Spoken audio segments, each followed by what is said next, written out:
I guess I don't have to thank you for inviting me. I kind of volunteered, right? Thank you.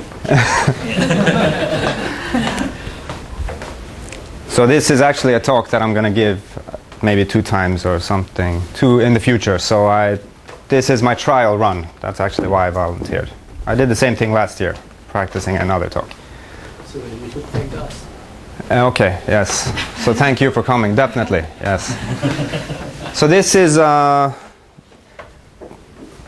is some part of the work that we did with Michael Dobbins and Alfredo Hubbard. Michael Dobbins is here, and he was a postdoc. He is a postdoc, maybe funded externally, and Alfredo was here for 2 months earlier this year. So that's when we did much of this stuff. Okay, so it's about this Erdős-Szekeres problem, which is one of the very old and famous problems in combinatorial geometry. It's important problem because it opened a lot of new things. It opened, especially some people say that this problem was rediscovered what's called Ramsey Theory.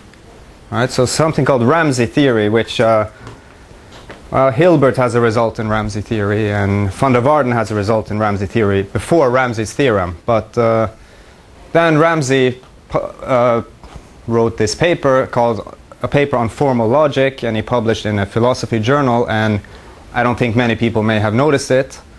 Then Erdős-Szekeres came up with this geometric problem, and they found this Ramsey's theorem and realized they could use this. And that kind of opened this whole field in combinatorics called Ramsey Theory.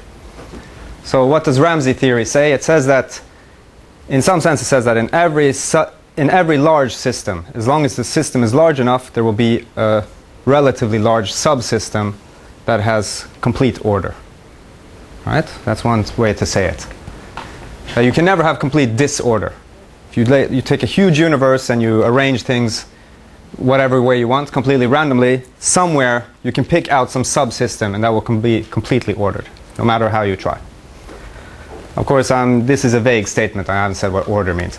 So, in geometry, the geometric problem they wanted to study, the order here's their statement, the informal statement. Every sufficiently large point set in the plane contains a large subset in convex position. Okay, so here, convex position, this is the order I'm talking about. Right? So you take a huge set of points, take a bunch of a handful of grains of salt, throw it up, let them fall down on the table, and you look there, there's going to be a large number of them in convex position, no matter how they fell. Right? This isn't completely true, though. What if the grains of salt landed all perfectly on a line? Well, then it doesn't contain any large subset in convex position. So that's actually an assumption we will make, that every 3 of them are in convex position. Right? So, sorry, for non-specialists, what does convex position mean? Okay. Convex position means that, so n points are in convex position, means they form the vertices of a convex n-gon.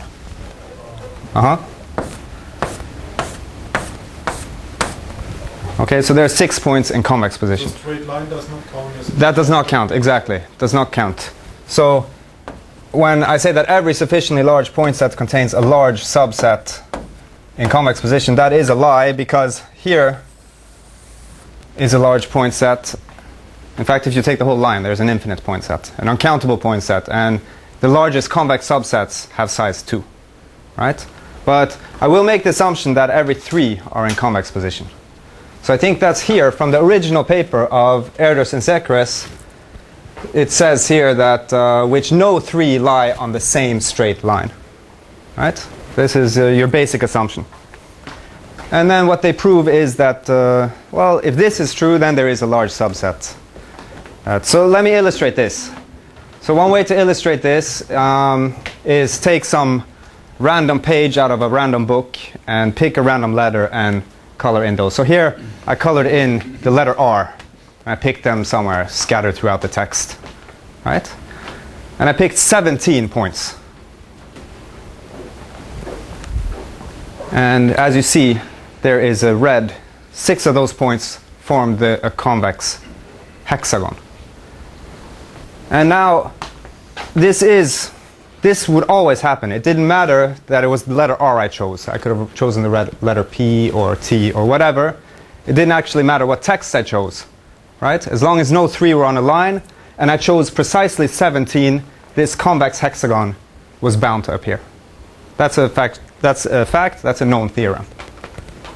Okay, so that's a special property about the number 17. That if you take 17 points in the plane, no 3 on a line, there will always be a convex hexagon. Many people believe this for a long time. It wasn't actually until 2005 or 2006 that this was proven. Right? So here is the precise statement of this Erdős-Szekeres problem. So they prove this, that for every integer n, there's a minimal positive integer, and I called it here es of n, such that any configuration of es of n points in the plane, no 3 on a line, there's this there's a subset of size n in convex position. All right? And here is some of the background here. So the original observation, for those of you who actually looked at the previous page, you saw that they mentioned Miss Esther Klein in the introduction. This is her. She was the one who observed that among 5 points in the plane, there's always 4 in convex position. Right? Now this is easy to see.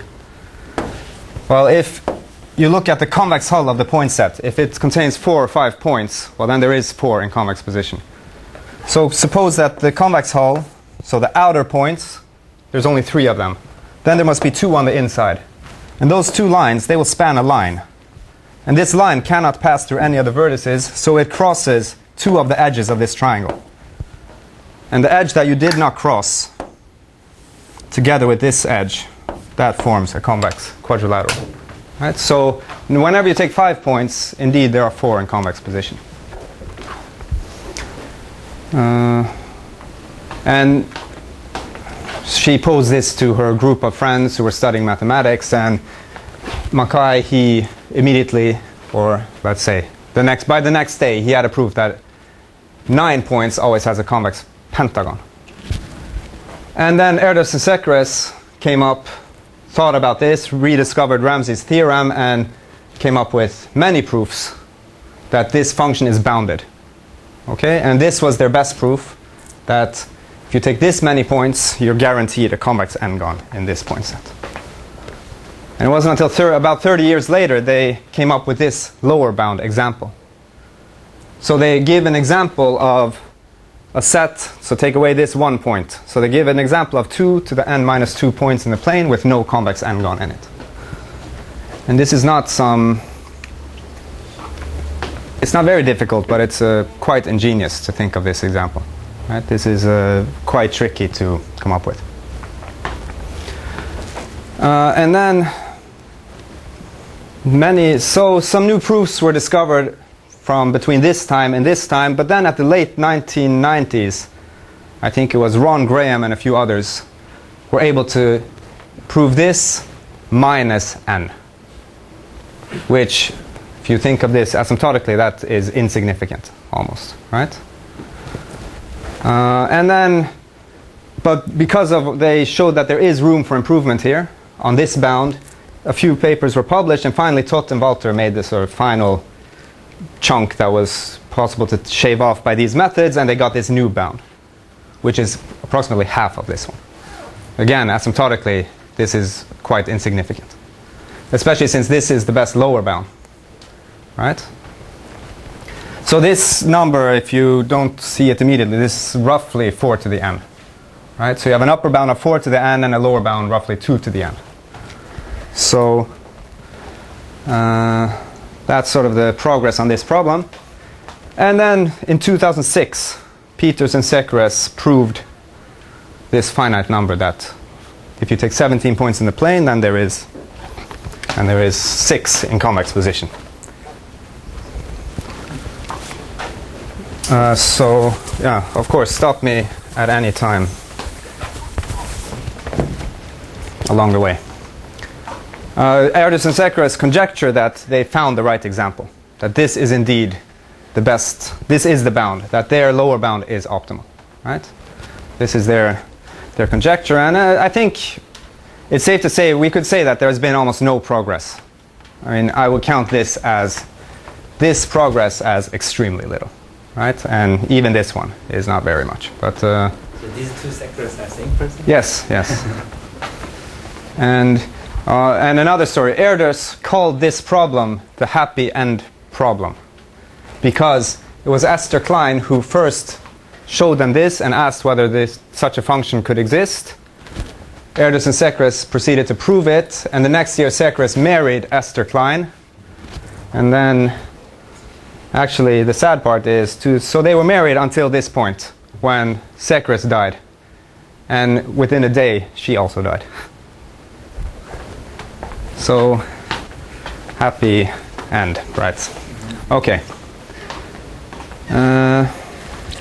Let me go back one step. So here is some important part where they say 5 points, no 3 on the same straight line. So after 1961, I think, people started realizing, but there were examples before, that when you draw on the piece of paper, you draw points and you draw lines, your line is actually never straight. There is no physical, real straight line, right? But there is a more abstract form of a line system called a pseudo line system. So I draw my points, but instead of drawing straight lines, I'll allow my lines to be curves, but I require that these lines intersect in exactly 1 point each, right? And they cross where they intersect, right? So there should be something maybe here and something here. So this is called a pseudo-line arrangement. The set of lines is a pseudo-line arrangement, and it came from these points. This is called the generalized configuration. And here, definitely the lines are not straight. And such configurations is in fact a much more general object than points and real lines. So you can measure by making some kind of equivalence relation, and for n, so you can measure that on n points there are roughly 2 to the big O of n log n different configurations of n real points. But if you allow generalized points, there's something like 2 to the n squared different configurations of n generalized points. So this is a much more general object. And it was Goodman and Pollack who noticed first, apparently, that the known proofs of Erdős-Szekeres theorem, they work equally fine for these generalized configurations. Right? There is nowhere you actually use the fact that the lines are straight. You just use the fact that 2 lines intersect at a point and they cross there. Right?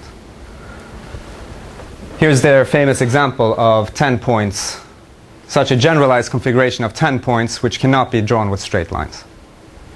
That's kind of a famous example that they discovered while they were thinking about these things. And what's even more striking is that, so they say that instead of ES of n, there's a function GP of n, right? Which does exactly the same thing. There are n points in convex position.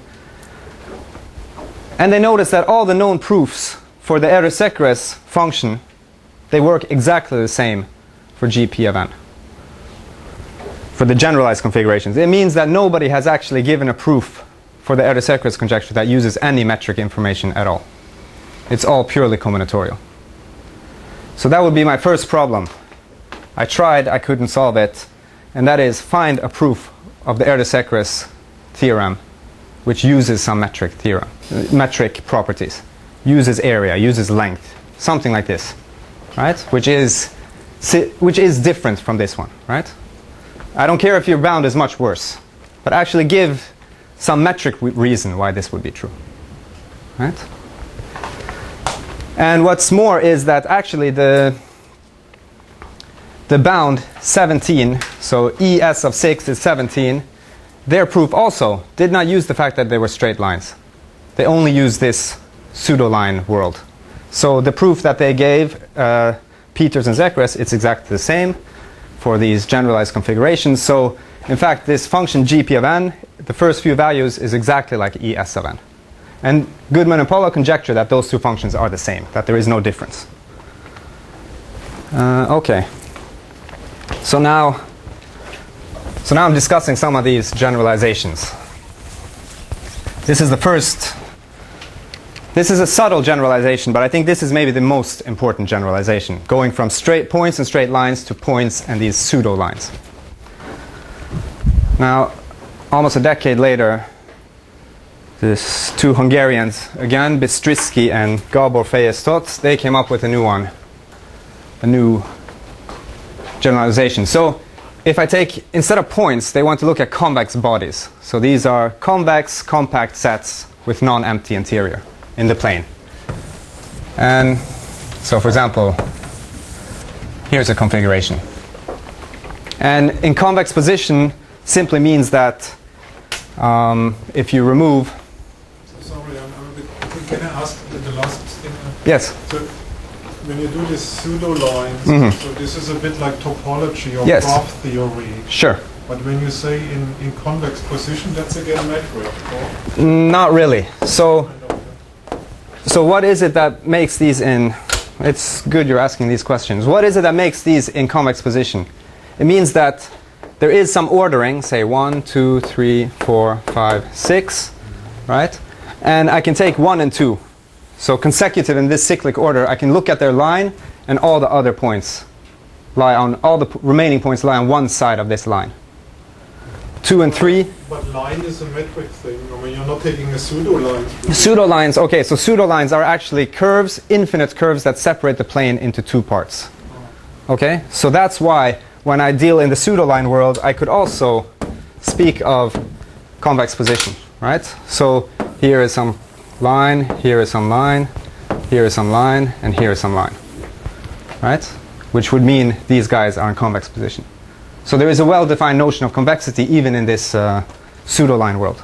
Yes. Well, that's a very good point.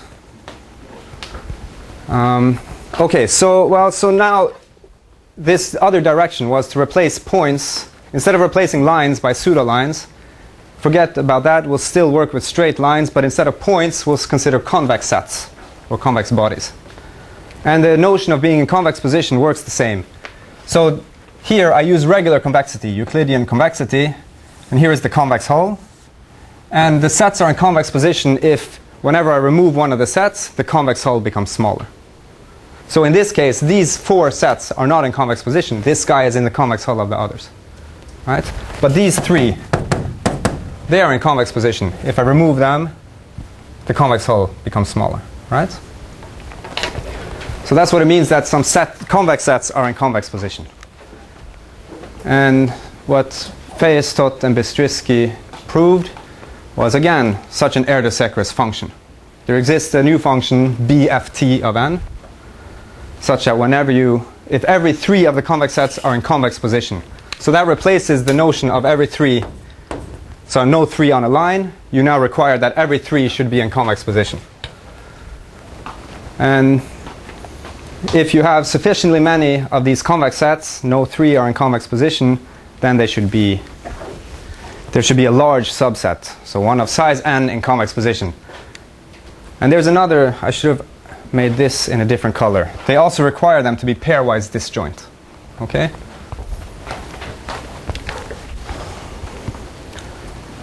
And their first bound, if you know what the Ramsey number R4 KL is, you realize this grows quite quick, and here is their bound. So this is very, very large. Okay? I'm not going to write down how large it is. But they also were able to prove the first few cases. For 4 equals 5. For 5, this function equals 9. And so so a few years later, Poch and Tóth actually improved this to single exponential, 16 to the n. But the conjecture of Bystrisky and Fejez-Tóth is that, again, these two functions are the same. They should make no difference. Okay, and now enters another 2 Hungarians. These 2, Poch and Tóth. They entered here in 1998, and then they wanted to remove this notion of being pairwise disjoint. They thought that might not be necessary. So what they said was, so the Bystrycki-Fayes-Tot requires that pairwise the sets should not intersect. Okay, so a pair of convex bodies will be called K crossing if their boundaries intersect at most 2 K points. I avoid singularities like this. I don't have tangencies. So they should always intersect in an even number of points, and they should cross at these intersection points. So for instance, here is a 1 crossing family. Here is a 2 crossing family. And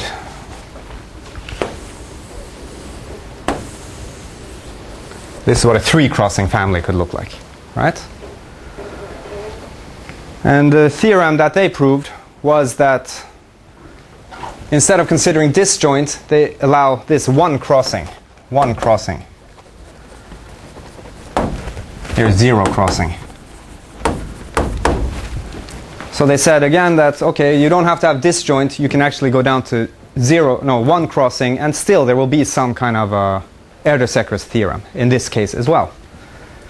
And they denote this function pt1 of n. Initial bound, of course, from 2000, that's this one. I didn't write it down because that's, again, an enormously large bound. In 2011, Hubbard, Montejano, Mora, and Suk, they reduced this considerably. And then the year, this is this year, 2012. Jacob Fuchs, Poch, Sudakov, and Suk made even better improvement and got it down to this 2 to the n squared log n, right? For the 1 crossing case. Let me draw this a little better. So they're allowed to overlap, but they should only intersect in 2 points. They don't know what to do about this, and they definitely don't know what to do about this. So here, 1 crossing. But they conjecture. So how do you define convex position now? The same.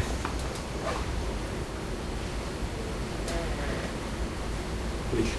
Convex position means you take the convex hull of the whole family and then remove some element, some member of the family, and take the convex hull.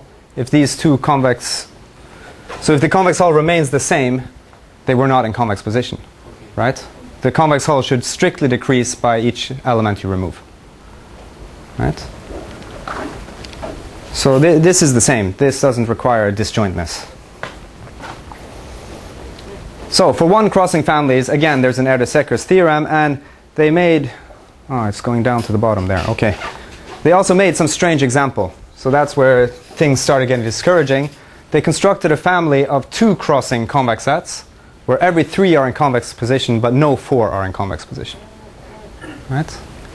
Now this looks, so this is 2 crossing.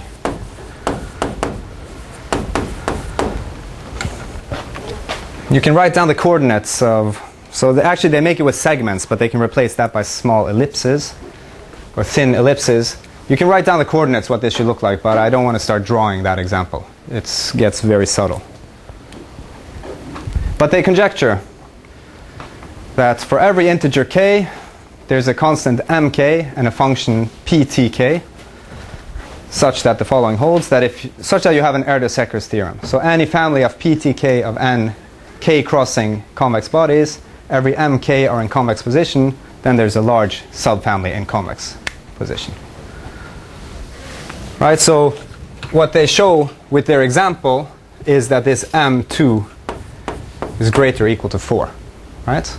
Because they made an example where every 3 was in convex position, but no subfamily greater than 4 was in convex, or no 4 in convex position.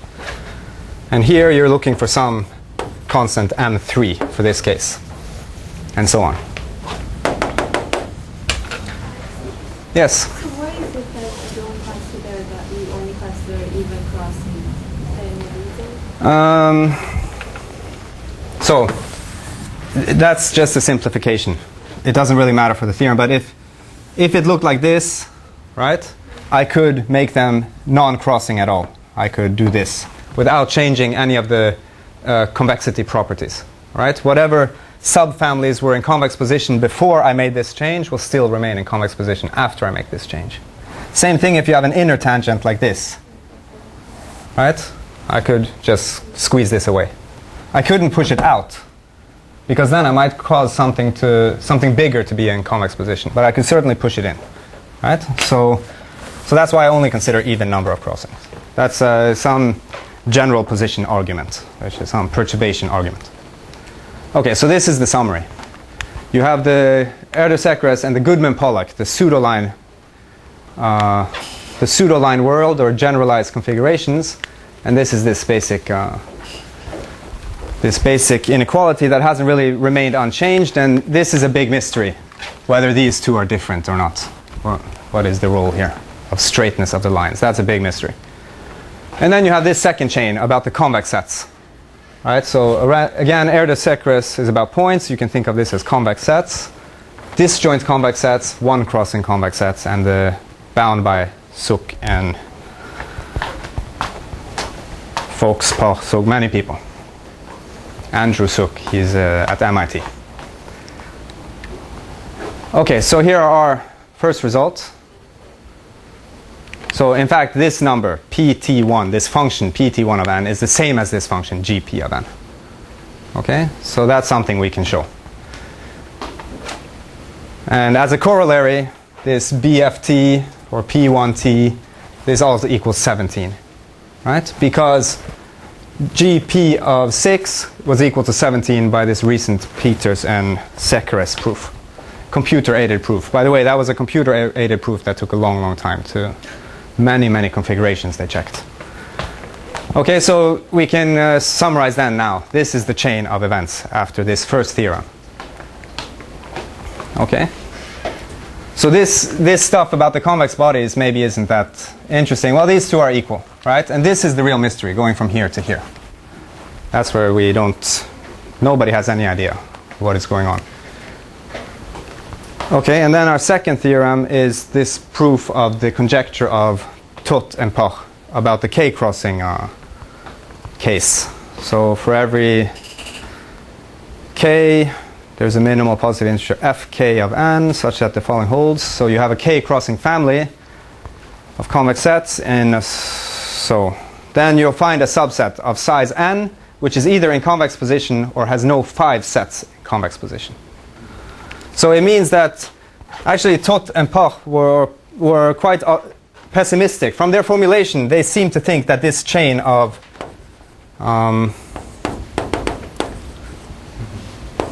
that this should, from how they formulate it, they seem to think that this should be some increasing function, right? But what we actually show, slight refinement of what I wrote there, m2 equals 4. This is 5, 5, 5. Okay, so as soon as you get enough crossings, then all you need to require is that every 5 are in convex position, or some condition about the 5 tuples of the set.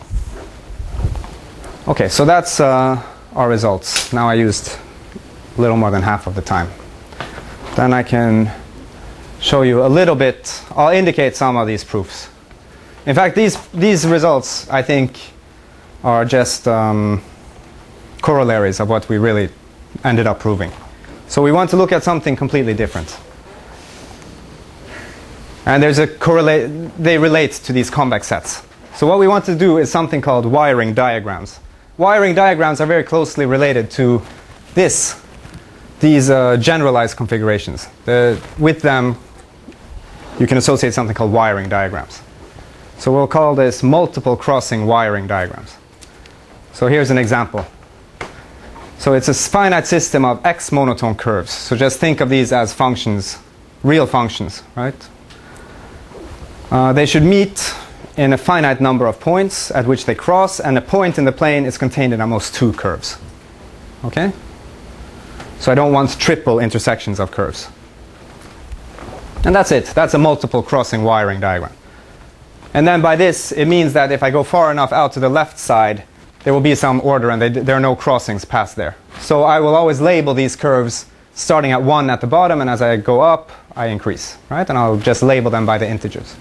This labeling is important. And this maybe looks geometric, but it is not. There is actually, this is a purely combinatorial object, right? So here you see the underlying system of crossings. That's actually all that this is. You sprinkle out all these crossing points, you can go back here and this appears, right? So this is really only purely combinatorial. Another way to think of it is you start with the natural order, 1 to n, and you go here. And as you see some crossings, this crossing means that 3 and 4 switch place. 7 and 8 switch place, 9 and 10, 11 and 12. So that's a permutation. And as I go along here, you get these various permutations of adjacent elements, right? So when I go through this whole thing, out here, there's some other permutation. Yeah? So you can think of this also as a sequence of permutations. That's what these wiring diagrams are. Originally, they were studied where the number of times they cross is exactly 1, right? So originally they were introduced with wiring diagrams you cross exactly once. That means that the initial permutation that goes in comes out in the opposite order.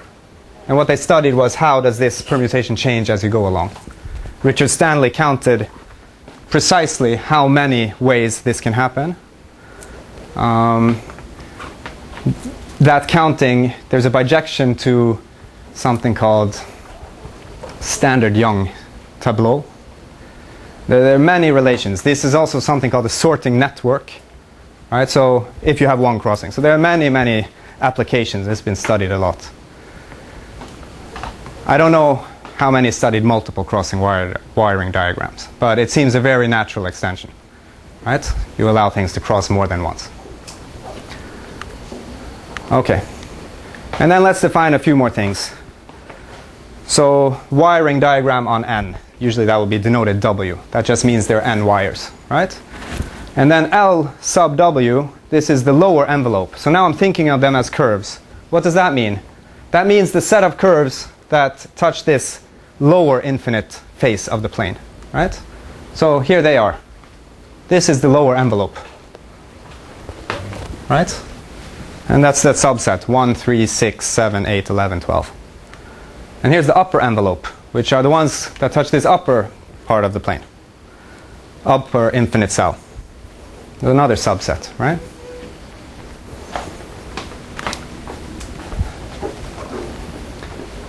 And here, this k crossing is not the same as this k crossing.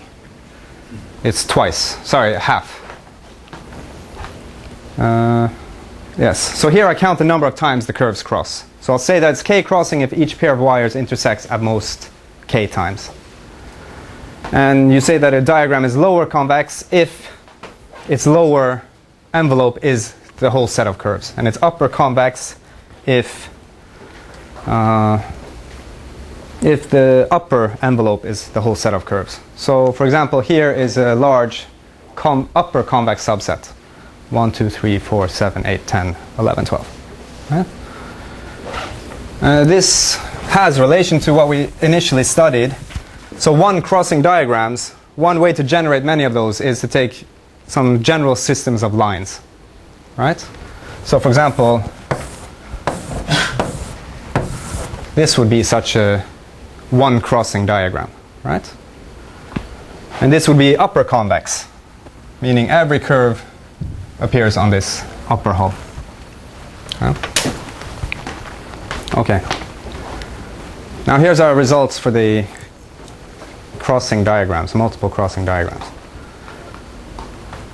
So first one, for all positive integers k and n, there's some function sk of n, such that if you take such a k crossing diagram, there's a large sub-diagram which is either upper or lower convex. Okay? So it means, for the case of lines, it means either there's a large diagram that looks like this, or there's a large diagram that looks like this, in the case of lines, right? And in fact, this number is precisely known. This number is, so S1K. I need to require every pair of wires crosses exactly once.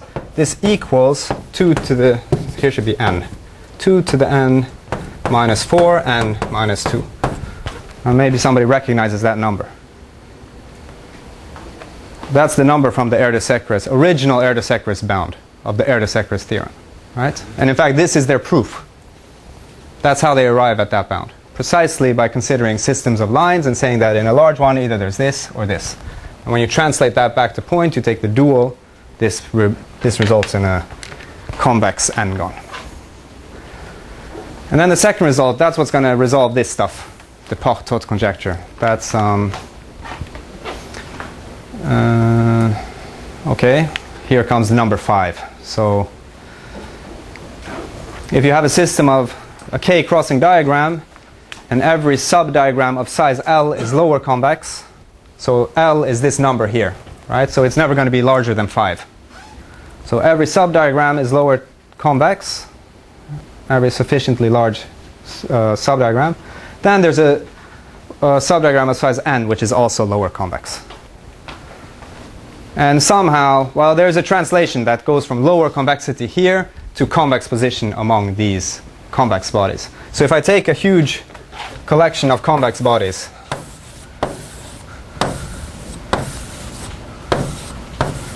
like this, there is a way to go from here and create a multiple crossing wiring diagram. And if this is a 3 crossing system, I'll get at most 6 crossings over there, right? And then I look at what's lower convex, and then I go back, and it turns out exactly what is lower convex in my wiring diagram is what is in its convex position in the original system of sets, right? So that's how this applies. I don't think I'll go through that. So the rest of the time, I'll just explain a little bit about these things. So here's the proof, at least some indication. So I look at some small wiring diagrams. In particular, I'll say that I'll consider only when wires cross exactly the same number of times, right? This isn't really a restriction when it comes to proving the things I want to prove. I can make a reduction so that that's only what I need to consider, all right? I'll skip that. So call those proper K crossing diagrams. Okay, so now here comes the heart of the, here's the whole idea. It's very simple, and it's the same as Erdős-Szekeres and everybody else did. Look at a triple of wires. So now I have a wiring diagram on N, and I look at a triple of wires, and I have this natural order, A, B, C, which means that they come like this. Here's A, here's B, here's C, and then they start crossing, right? And then I look at how they cross, and I'll assign what I call a signature, which will be a word on the variables x, y, and z, or on the letters x, y, and z. Okay, so here's an example. Here's a wiring diagram, and all I do is I scan this. So A, B crossing, that went to an x. So I scan here, A and B cross, I note off an x.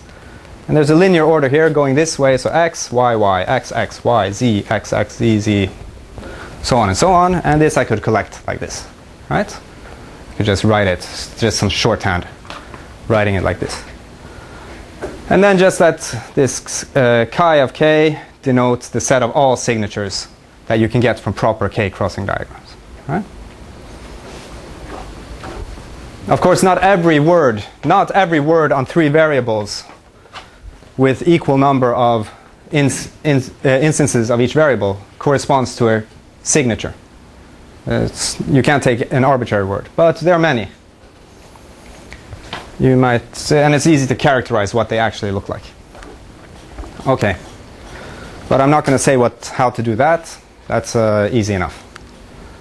Okay, now here comes the main point, is that take some signature, you call it extendable if the following holds, that for every n there exists a wiring diagram on n such that every triple has exactly that same signature.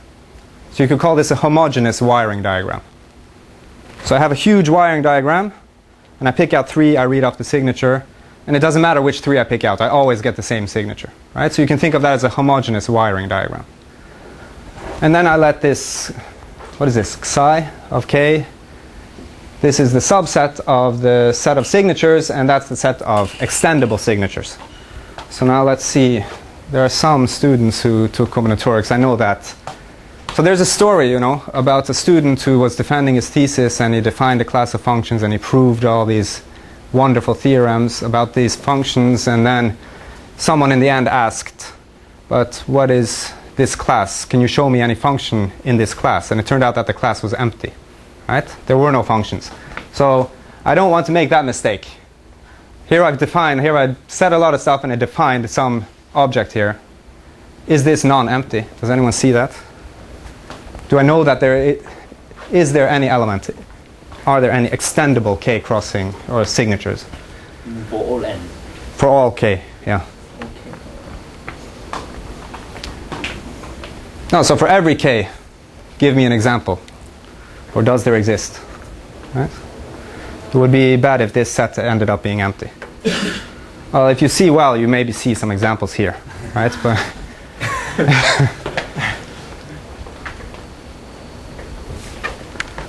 well, it actually follows from Ramsey's theorem, right?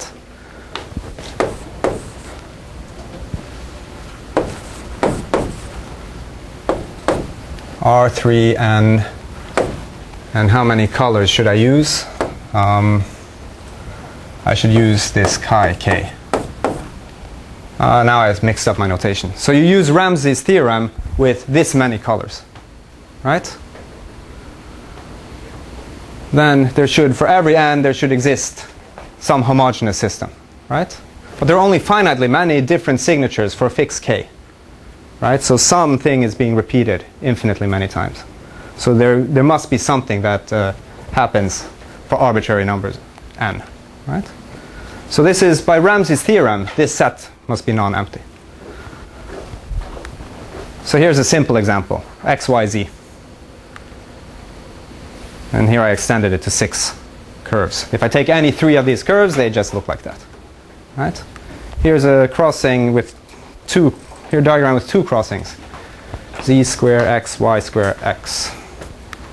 It looks like this, when I extend it. And from these pictures, you could maybe figure out how to extend these arbitrarily, right?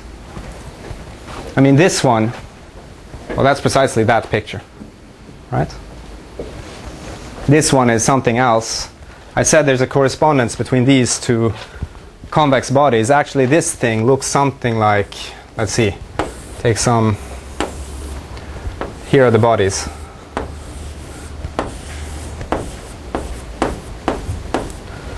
That's what this thing would look like. Or there's a correspondence between this and that homogeneous system of wires. Okay.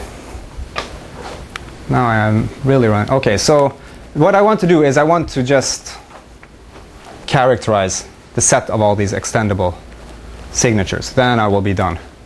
Okay? Well, then I look at my characterization and I'll figure out how to prove my theorem. So there are certain simple operations. There are some symmetries you can reflect. So here I've been reflected about a vertical axis, and you see what happens is you just switch the word around, right? Here I reflect about a horizontal axis. Z's and X's switch place in the word, right? Another thing you can do is you can concatenate things. So this was the previous extendable one, or maybe some reflection. There was a previous extendable one. I could concatenate them, and I can make this extendable signature, right? And what turns out is that if you take a signature for some k, and if it is extendable, you can always you can look at it, and maybe you can break it up into pieces. So you have some part here where the number of x's, y's, and z's is the same, and then continues a new part. Then you can take them apart, right, into 2 pieces. And if this was extendable, then the pieces must also be extendable. The one way is easy to see, the other way requires a little thought. But again... Does the notion of x, y, z change if you concatenate? Yes, that's true. So if I put x, y, z here, right, then they cross an odd number of times, which means I need to switch the variables here. That's true. But if I now look away from if I look away from this, just look geometrically, you can just plop things together, right? But of course, if this is extendable, I could rotate this one and put it together, and it's also extendable, right? So basically, you're free to make these reflections, and you can concatenate things together, and you can take things apart. So that makes it natural to define an equivalence class of these extendable, irreducible signatures. So these are the ones I can't take apart into smaller pieces, right? And I'll just think of all of these as the same. So that's what I characterize. And let's see. Okay. So the rest of the proof will be by example. But so here is some nice one. All right. These are 3 wires. They belong to. They have 5 crossings each. All right. Here is their signature, and here are some reduced signatures that I get by this fx sub x. Well, I forget about the variable x. Gives me this one. Forget about variable y and forget about variable c. Right? So that's just some subwords of this thing. But these have some meaning. Look at the wire 1. All right? Now, what I wrote down up here is called the local sequence. So that's the order in which he intersects the other wires. So he intersects 2, then he intersects 3 twice, then 2 twice, then 3, 2 twice, 3 twice. Right here, 2, 3, 3, 2, 2, 3, 2, 2, 3, 3. Right? And I claim that you can actually see that somewhere down here. And where do you see it? Here. If I look at fz, and I replace x's by 2's and y's by 3's, I get 2, and then I have a number 2, and then 2 3's, 2 2's, a 3, 2 2's, and 2 3's. That's precisely that one, right? So this tells me the local sequence, right? Similarly, this local sequence corresponds to this reduced word. And the local sequence of 3 corresponds to this word, right? So there should be 3 1's, 4 2's, 2 1's, and a 2. And that's precisely what I see there, right? Now let's suppose that it was extendable. So suppose there was a 4th wire, and let's see how does it intersect whatever's below it. Well, I claim that it must look like this. Now why is that? Well, if I look at what wire 4 intersects below, and you drop any one of these variables, any one of these numbers, drop for example 1, right? I should see the same pattern that came from this one. This one, right? Look at how 3 intersects what's below it. That's written here. First 3 of the one on the bottom, then 3 of the one in the 4 of the one in the middle, then 2, and then 1 of these, right? So if I look at this guy and I drop 1, look at how it intersects 3 and 2, I get 2's, 4 3's, a 2, and a 2, and a 3, right? So knowing how wire 3 intersects below, I should know how wire 4 intersects below, provided this was extendable, right? If it's extendable, everything below should look exactly the same, right? And what if I look at wire 1 above? Suppose there were 5 wires now when I extended. Well, then I should be able to extend, where did wire 1 come from? Came from here, right? So it should look like a sequence like this, provided this was extendable. So now I'm, hypothetically, if this was extendable, this is what the pattern at which wire 1 must intersect the other guys. Now, here you have to believe me. I don't think anybody's going to bother checking this. But it's possible to take such a word on 2 letters, right? And to extend it to contain arbitrarily many letters means that these words can be factored like this. And this is what they name balancing conditions. These are factored into balance blocks. Okay, so I have a y3, z3, then a zy, and then a yz. And here are factored into xy, yx, xy, x squared, y squared. Right? So this extension that I made can only happen if these things are satisfied, that you can factor into these balanced blocks. All right? So you could think about that if you want. So that's all. This is purely combinatorial. Now let's look at wire 3. If I use this rule, then the wires below it sees in this order, wires above it sees in this order. And then you need to know, how should I put these two together, right? If I know how it sees all the wires above, all the wires below, and I know how to put them together, then I know how it intersects all wires. And for this, I use this word. All right? So I can take, so the way it works here is this y cubed, z cubed. It means first it sees wire 1 3 times and then wire 2 3 times. And this has to fit into here, x. Okay?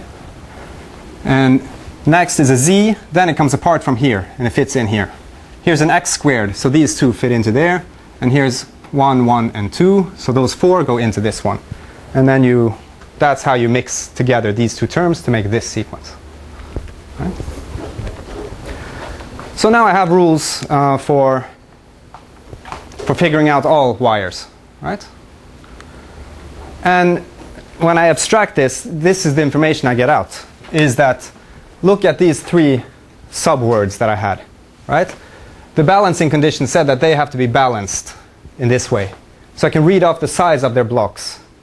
So this one is a block of size 3 and 1 and 1. So that's a partition 3, 1, 1. This one is 1, 1, 1, 2. So that's this partition 1, 1, 1, 2. Right? And then here, I'm reading off how the x's split among the x's and z's. That's 3 and then 2. And then the z's split 1 and 4. And for this to be extendable, if this were extendable, this has to be, this mu of x, this partition has to be a refinement of this partition. And the mu of x, this should say mu of z, sorry, should be a refinement of this partition. Right? So things have to fit in, match in perfectly. So this is some combinatorial argument to make this work. But once I have this rule and I see how to put things together, I can write down all the wires. Sorry, the local sequence of each wire. Right? So if there were 5 wires, this is how wire 1 sees them. This is how wire 2 sees them, and so on. Okay? And that comes from this mixing the terms the way I indicated. But once I have these local sequences, now I can read off more information. So now I have an algorithm how to do this. Now let's see the information I can read off. Here I underlined some substrings. So look at this wire 1. What is the first thing it does? The first thing it does is it intersects 2, 3, 4, and then 5. Okay, so let me draw a picture. So note, I haven't drawn what this wiring diagram actually looks like, and I never will have to do that. 1, 2, 3, 4, 5. Here's wire 1. The first thing it does is it goes and it crosses wire 2, 3, 4, 5. Right? It could be that these guys cross in between. I don't really know about that. But what do I know? Well, I know that at this point, wire 1 is at the top. Right? Because it crossed everybody that was above him an odd number of times. Wire 2, well, here look at the same one. Wire 3, 4, and 5 are above him, and he crosses those an odd number of times. And what about 1, which was below him? He crosses him an even number of times. So what does that mean? If I start at wire 2, I cross the guy below me an even number of times, and the guys above me an odd number of times. That means at some point I am at the top. And so on. This guy, that indicates the position where he's at the top. This indicates where he is at the top. And wire 5, well, he started at the top, so he's always going to be at the top at some point, right? And similarly, I can look at these guys, and here I see that wire 2 eventually hits the bottom. Wire 3 hits the bottom, wire 4 hits the bottom, wire 5 hits the bottom. So whatever this diagram is, it is upper and lower convex. Right? And then there's a little more reduction that needs to be said. So if you have such an irreducible word, you can always factor it, or you can find some representative. So you might have to apply one of these symmetries, and you can factor it like this. So here's a part with an equal number of x's and y's and no z's. Here's a part with only x's and z's, and here's a part with only y's and z's, and they're equal in number. So that requires another proof. So here's some examples. Here, this is A, here is B, and C is empty. Here is A, B, and C. And this one cannot be factored in this way, so I know that this is not an extendable signature. Okay? And it turns out that these two, this ABC form and the balancing conditions, that characterizes the extendable signatures. That's precisely what they are. And once I know that, then I have some nice classes I can put things into. So look at the extendable, the ABC form of the signature. If A and C are both non-empty, then the diagram you get from that is upper and lower convex. If C is empty and the number of x's in A is odd, then it's lower convex and the upper envelope consists of two wires, 1 and n. That is this example here.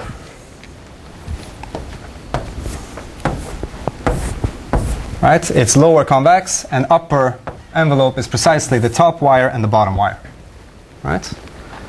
And if C is empty and the number of x's is even in the first part, then it's upper convex and the lower part consists of elements 1 and 2, the wires 1 and 2. So here are some examples of that happening. So you see only wires 1 and 2 appear on the bottom. Everybody appears on the top. Everybody appears on the bottom, 1 and n appears on the top. And when I know this, then I can start putting together concatenating like this, and I can start making exactly those examples that Poch and Tot were. The example they made corresponds precisely to this wiring diagram. So here every 3 is lower convex, but no 4 are lower convex. And then remember there's a correspondence between these wiring diagrams and convex sets, so whatever is lower convex is what is in convex position in the original configuration of convex sets. And here's an example where every 4 is lower convex and no 5 is lower convex. So it means that if you have a bunch of wires and they form a homogeneous system, you could potentially, if you make examples like this, get these 2 wires to appear on the lower convex hull and these 2 wires to appear on the lower convex hull. Right? And nothing else to appear on the lower convex hull. And every subdiagram looks exactly the same.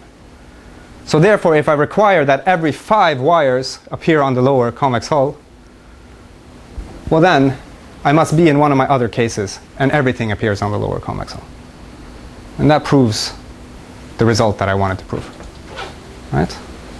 So that's that. And I think I'll end there. I could have shown you the correspondence, but I don't think that's necessary. There is a correspondence between convex hulls of convex sets and the lower hulls of these diagrams. But I'll skip that part. Okay, thank you.